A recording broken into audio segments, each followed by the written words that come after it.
तर्कपूर्ण निर्णय। Next question है इस सीरीज में, तर्कपूर्ण निर्णय, रीजन्ड डिसीजन। देखिए, कानूनी प्रणाली में कारण का महत्व तथ्यों और निर्णयों के बीच बिंदुओं को जोड़ना है।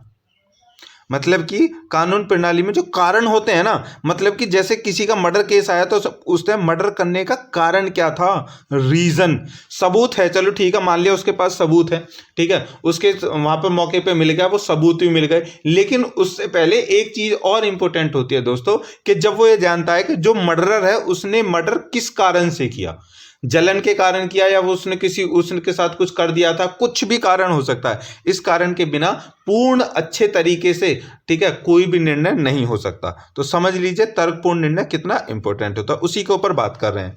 यह सिस्टम में मिसाल कायम करने में मदद करता है, इसलिए यह अधिक निश्चितता जोड़ता है।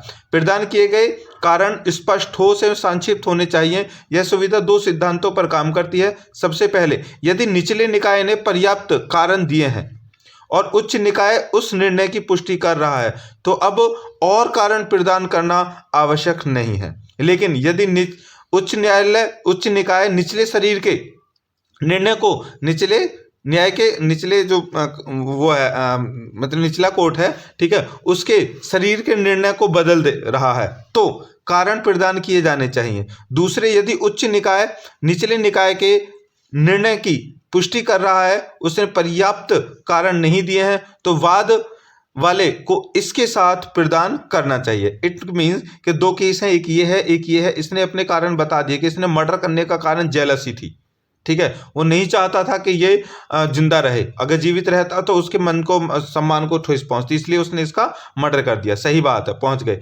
निचले में वो हो गया, ये निचले निकाय में ही हो गया, अब ऊपर के निकाय में, ठीक है, अब वो इसमें और बता रहा है कि नहीं वो तो प्रॉपर्टी के लिए उसने मर्डर किया था। अब वो कहेगा पिछले पहले तो बताया जलन जेलसी, अब प्रॉपर्टी, दूसरा कोई अच्छा कारण है, इसके सबूत हैं, तो इस तरह से वो पूछता है। लेकिन अगर यहाँ पर भी वही कारण है, दूसरा भी वही कारण बताया जा रहा है, तो वो कारण एनफ होता है, ठीक है।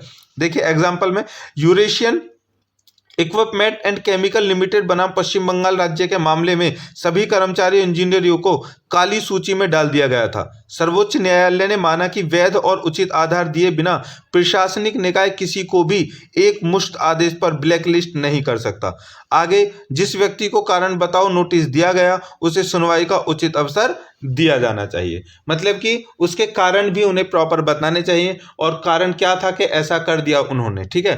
तो ये किसी भी केस में, किसी भी समस्या में बहुत ही जरूरी होते हैं रीजन, इन्हीं को कहते हैं तर्कपूर्ण निर्णय, ठीक है दोस्तों।